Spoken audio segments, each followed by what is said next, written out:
up, y'all? So I hope y'all having a great night after y'all just saw WWE Bad Blood. Yes, I checked it out, and I will be doing my review on it. I'm not going to upload this video tomorrow. I'm not going to upload this the next day. I am going to be doing this review right now about WWE Bad Blood in 2024. Now, let's talk a little bit about what happened on the show tonight. So, we got two returns tonight, actually. Jimmy Uso and the final boss. Let's get some mail! What The Rock is cooking. The final boss, Dwayne The Rock Johnson, returned. And most of mess up, mistakes, and botches happened in several matches. And the thing that we mostly going to be talking about is the match that everybody want to see, which it should be the main event. CM Punk versus Drew McIntyre inside Hell in a Cell. The match was definitely a classic match. Not no 5-star, no realization. It was just a classic match, Hell in a Cell. Blood, destruction, toolbox being thrown at one another, putting through people and throwing people on the steel cage, half of the steel of the Hell in a Cell. But nobody was being thrown off of Hell in a Cell. That will make the match even more better. So, I'm going to go through all the matches and get my review on it and get my opinions on it. So, if this is your first time on the channel and this is your first time seeing me, make sure you do me a huge big favor and click the subscribe button if you haven't already yet. Follow me on social media. Follow me on Instagram, DRyan_316. In my Snapchat, I don't really be on Snapchat that much anymore. Because some people nowadays just be on other social medias like TikTok and all these other type of stuff. So my Snapchat is dmobley1284. So make sure y'all follow me on there. Not gonna waste no time, so let's get straight into this. Let's get straight into this review. So, the first match of the night that I think that should have been the main event of the show. CM Punk versus Drew McIntyre inside Hell in a Cell match. Like I said, everything that everybody's been wanting since the first time this whole feud has started. You know, with CM Punk and Drew McIntyre having their rivalry back at the Royal Rumble this past year. And, you know, CM Punk been on the shelf for almost a month because of Drew. And CM Punk has to find his way to get back at Drew, or what he calls him. At WrestleMania, you know, Drew won his world title, had 5 minutes, and then CM Punk screwed over Drew. And then the last 3 months, CM Punk causes Drew not once, not twice, but 3 times. And then the bracelet came about. About the bracelet that CM Punk was wearing around his rib with his wife's name on it, AJ, and his dog Lucky on it. Larry on it, I mean. And this is exactly what it was. And CM Punk talks about, you know, his wife's, and Drew's wife doesn't want them to be a part of this match and not kill each other, which it was a brutal reckoning inside the Hell in a Cell. So, in like 5 minutes, CM Punk had with Drew with a stare down for like 5 seconds until they start brawling. You know, they throwing each other around inside the cell, and they throwing toolboxes at each other. And there was some like crazy spots in the match. You know, Drew McIntyre hit the Claymore kick outside the ring on Punk and ended up getting busted open. And honestly, when Punk hits Drew with the toolbox, like Drew was like bleeding, like he was like pouring out blood, so much blood, like he was bleeding like a fish. like bleeding so much. It's like he was bleeding so much that, and he continues to start bleeding. But as the match go on, you know, they did some cool spots in the match, which I thought it was cool that Drew hit a white noise on Punk to the steel steps, and Drew had a black bag, which at first I thought it was thumbtacks. At first I thought it was thumbtacks, but it was beads. It was a set of blue, red, and white beads that Drew just poured on CM Punk. And then Punk hits the GTS on Drew and he kicks out. And Drew was about to do another Claymore on Punk, but Punk moved out of the way and Drew hit the corner on the lower of his back, and that spot was brutal. That spot was brutal right there. And then I think Drew was gonna hit the future shot DDT, but Punk reversed it into the GTS. And the most thing that CM Punk has done, the same thing that Drew did to him several weeks back, he took the beads and shoved it in Drew's mouth. He picks him up, just the GTS to go to sleep. 1, 2, 3. Punk defeated Drew McIntyre. He defeated Drew McIntyre. So, the match though. The match is literally everything that I want. Blood, violence, destruction, everything. These guys was killing each other inside there. And towards like the end of the match, like CM Punk was like walking and he like collapsed to the ring, and paramedics and officials came out, and he did not want medical attention at all. He wanted to walk on his 2 feet. He didn't want nobody. Like Punk did not want nobody, so he wants to walk on his 2 feet. But yeah, man, this was a very, very classic great match right here. This was definitely a great match right here that everybody wanted it. So, CM Punk and Drew McIntyre, they can finally go their separate ways after months and months of destruction and more of hate and a lot of heat between those two.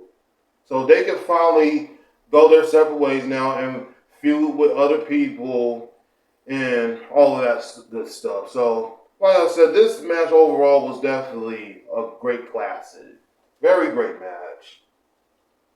So the next match, Nia Jax versus Bayley for the WWE's Women's Championship. I do want to say, I'm not going to say I'm not like the biggest fan of Nia, but she actually did well here, which I'm not going to take nothing away from her. In the match though, like she was getting a lot of offense on Bayley in the first like 10 minutes or so, and she was like just throwing Bayley around from like across the ring and everything and all of that stuff. And we all know that Nia and Tiffany Stratton are best friends for now, but not for long though, because during the match, I think Bayley hit the Rhodes plan on Nia, and both of them was down. And Tiffany's music came out, and she was about to cash in the briefcase. And for some odd reason, Nia just got up, like she did like the Undertaker thing, like she just sat up and dare stare at Tiffany, like, what are you doing? I know you're not finna cash in on me right now. Like she was she sat up and dead stare at Tiffany like, bitch, what the hell are you doing? Like, I know you're not finna cash on me right now.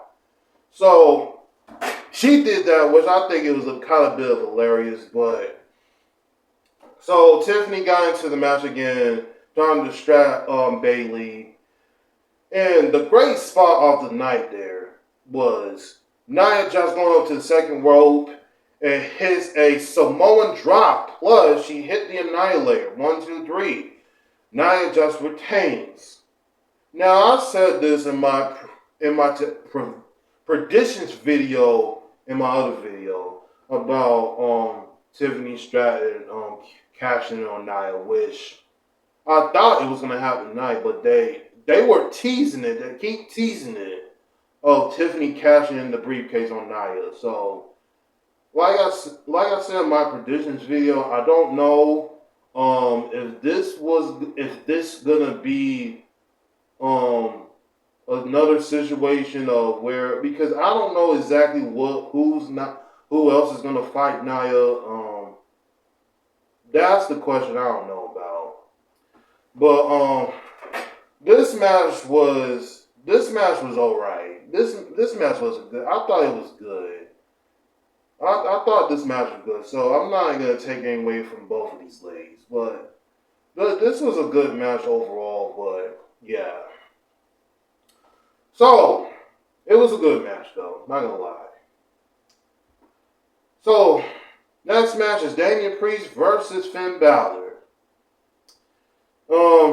To be honest, y'all, there was nothing much happening in this match until,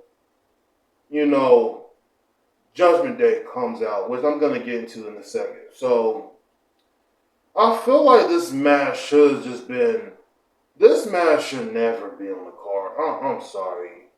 I feel like the only match that should have been on the card that everybody was, predicting on was the Braun Strowman and Bronson Reed match. Because those two alone, they were killing each other on Raw these past weeks or so. They were killing each other.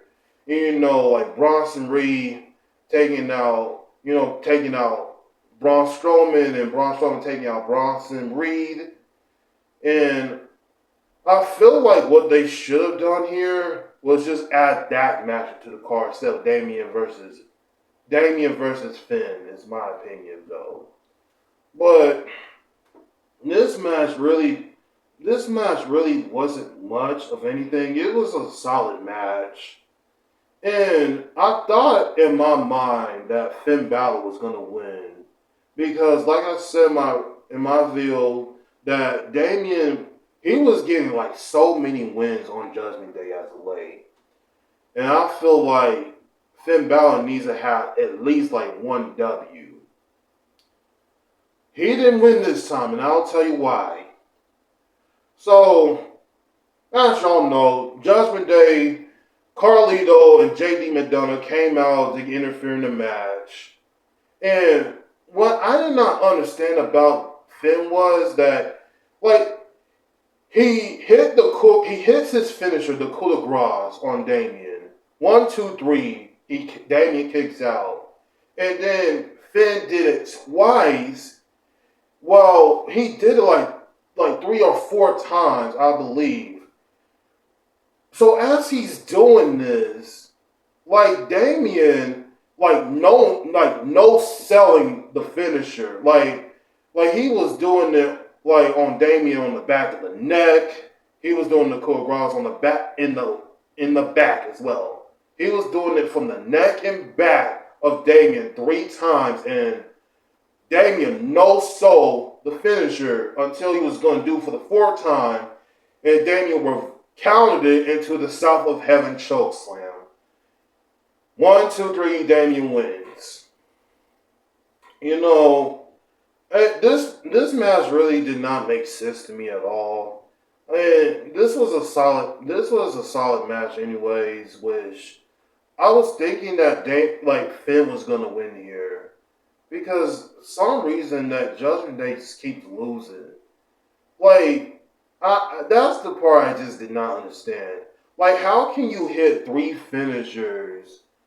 How can you hit 3 finishers on somebody and then Damien his own finisher one time just to finish the match, and Finn still lose. He still lost match. His 3 coup de grace and still lose.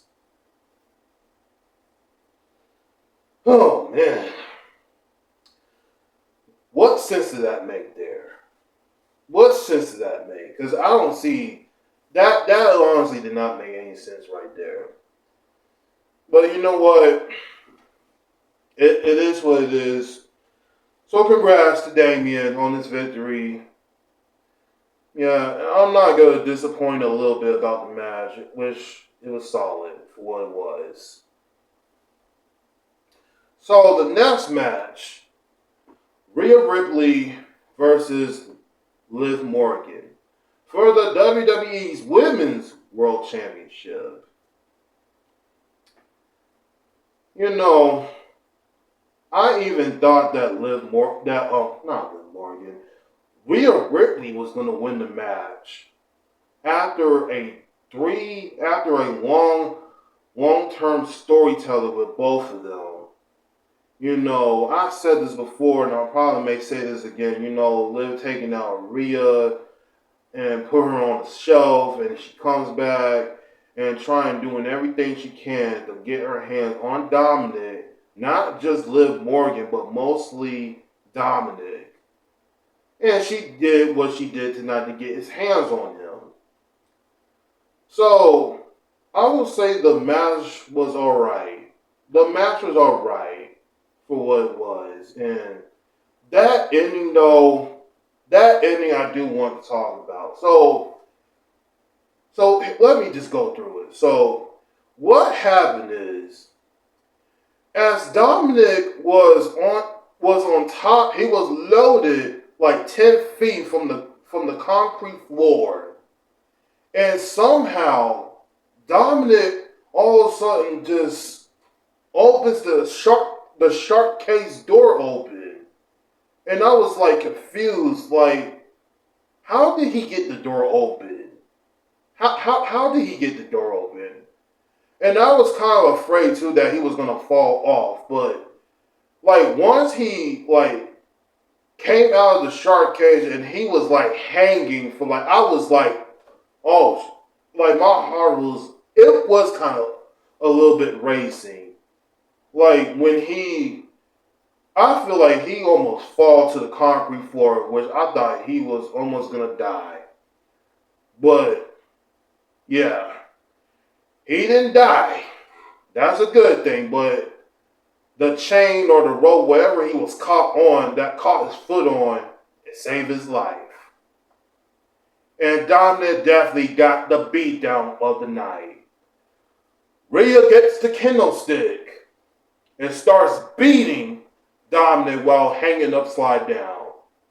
And somehow, some way, I don't even know how all of this happened. I don't know if this was the referee's fault or there was like some miscommunication there. So as Rhea was continuing to beat Dominic, Raquel Rodriguez returns. And she throws Rhea back in the ring, and then the referee just called for the match, like the match was called off. And then she picks Liv up and lay her on Rhea, which she did not know the match was off. And then she hits her finisher, and she aligns with herself with Liv Morgan, which that part makes sense right there, because as y'all know, Raquel and Liv was both tag teams at one point, winning tag team champions, which it makes sense here for her to align herself with Liv. Align herself with Liv. Sorry. So I'm guessing that Raquel is probably most likely going to be Liv's bodyguard at this point of Judgment Day. That's mostly where this is probably going with. But yeah, that ending though, I honestly did not like, and it was mostly like a botch because I honestly did not understand if that was like the referee's fault, but her return, like she was like came out like she got like Raquel came out with zero reaction, like zero, like not a single thing was said in the crowd area. All you could just hear is silence, just silence. But I feel like they could have executed that with her return because they literally botched her return. So I'm thinking that Rhea was going to win this match and in the story between Liv Morgan. But I'm assuming the story is going to keep going on. I probably don't know. They probably are going to keep the belt on Liv. They're going to probably keep the belt on Liv at this point, to be honest. But overall, the match was alright. Hold on, man. I gotta take my do-rag off. Give me 1 minute. Because this is squeezing my head too much. But, anyways, I thought the match was alright. It's just the ending. I feel like they could have escalated, better with, if there was going to be, a return with Raquel Rodriguez, which is fine. But it was kind of like a weird, awkward ending to the match. The ending was definitely was not good at all. So yeah, but I'm a little bit interested of Raquel probably will be Liv's bodyguard in Judgment Day. So I'm a little bit interested to see where that will lead up to. So the main event that should not be the main event. Cody Rhodes, I almost said Randy Orton, Roman Reigns, the Bloodline, Solo Sikoa, and Jacob Fatu. I will say, Jacob Fatu is definitely going to be up there with one of the top stars one day. This guy, I don't know how or what he does, what he do. The man cannot be stopped.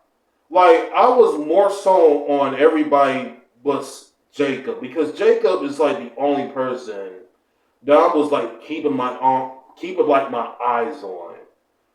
Like, there was like a moment there was like a spot in the match that Cody hit the crossroads on Jacob to the outside of the ring, and then Jacob just gets right back up. He literally just gets right up. I don't know what Jacob's made of. He's like made out of brick walls. It's like he's like made out of bricks inside of him. That is like if you do something to him to keep him down, he's gonna get right back up. Jacob's gonna be. I really hope Jacob be's a future world champion one day. I really hope so. But the one thing WWE cannot do on is break him. They cannot break him. They cannot. The only reason I said break is because I hope they don't do nothing to I'm trying to find a word that describes. Hopefully they don't derail him. This doesn't derail, his character inside the Bloodline with Solo and everything else. So I hope they definitely, in the next couple of months until next year, probably need to protect him. They need to protect him of all costs if he's going to be going up to the main event scene sooner. Not right now, but sooner rather than later. I thought the match was alright. Until there was a rumor about The Rock was in Atlanta. Which, if The Rock's in Atlanta, which I should have talked about that in my prediction video. But I saw it.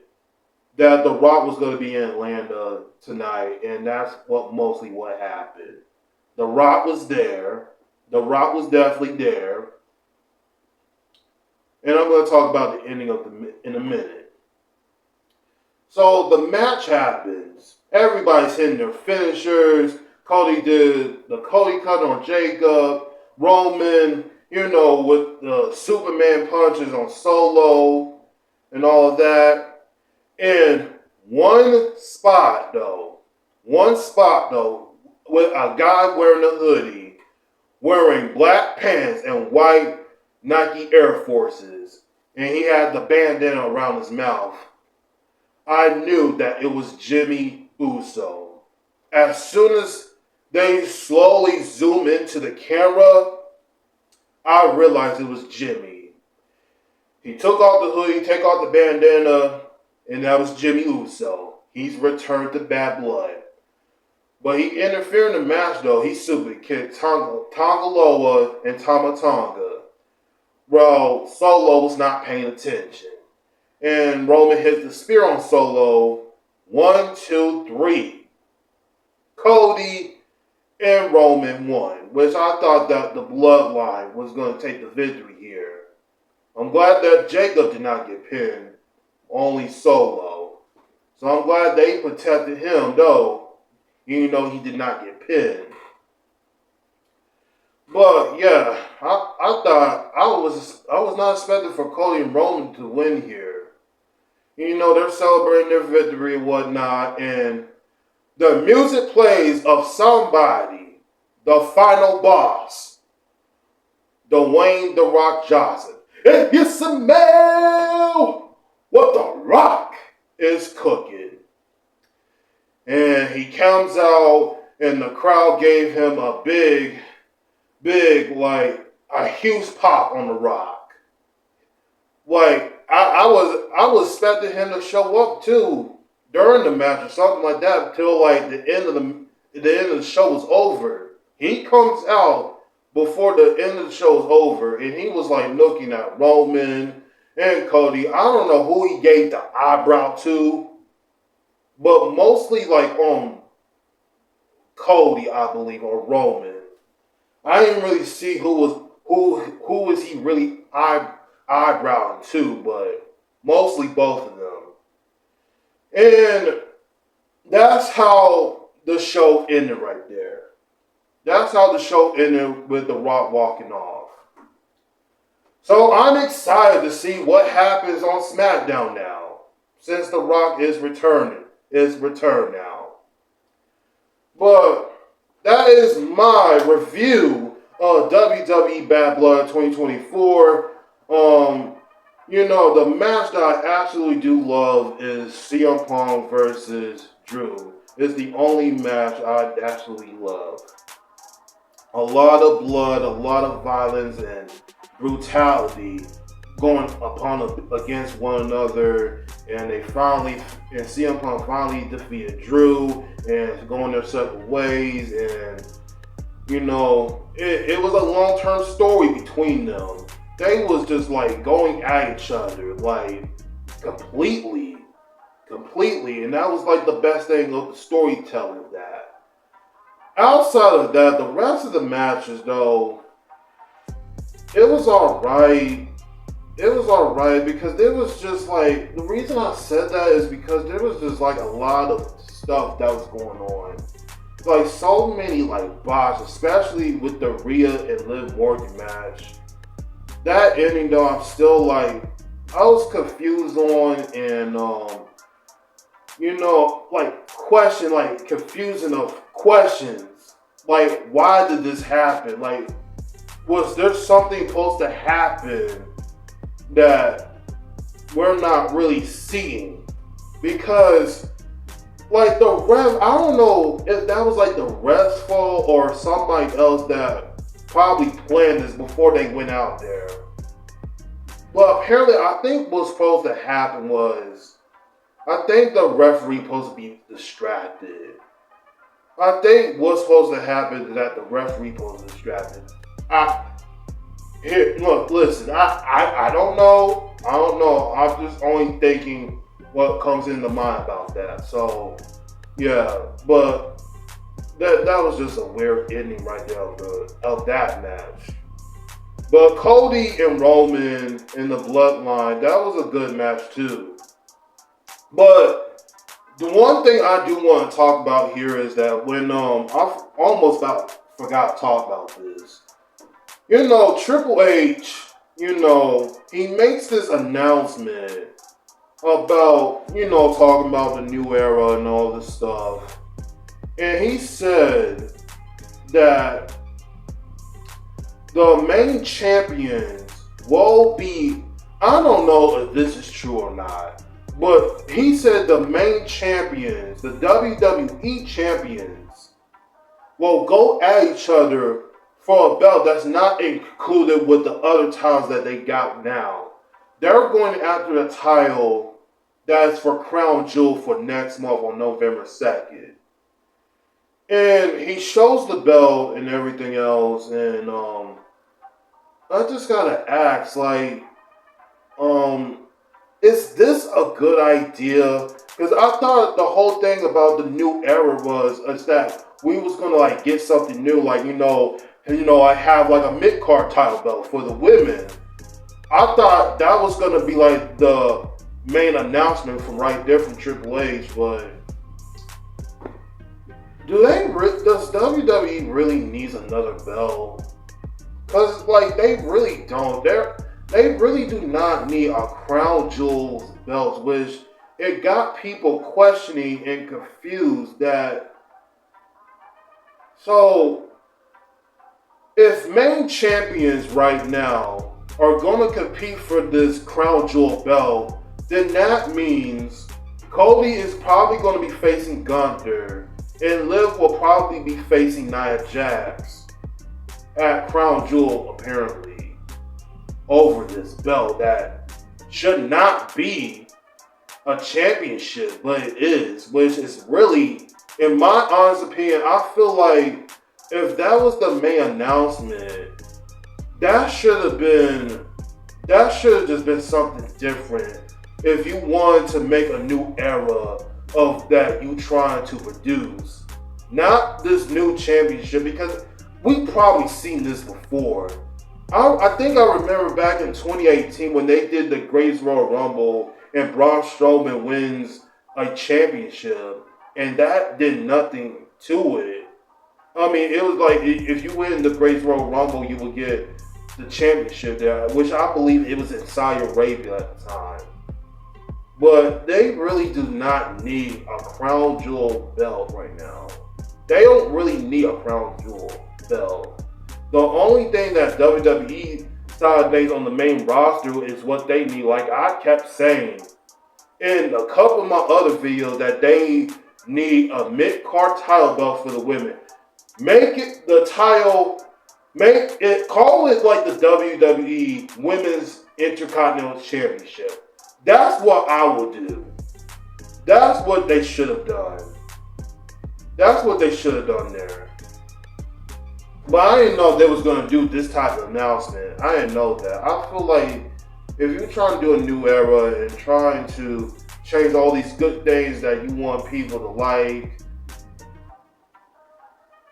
have a new belt for the women to get more TV time and most likely get something for these women to do on their spare time when they're in the company. But that's all I'm saying. But yeah, y'all let me know, what was y'all favorite match from WWE Bad Blood that you enjoy? Y'all let me know in the comments what's your thoughts about it. And follow me all social medias down below. I'll be back with another video, y'all. Peace. My moment to shine. This is my time of flight. I've been grinding forever just for this very night. I've been pushing for many moments like this. This time is undervalued and no one ever could.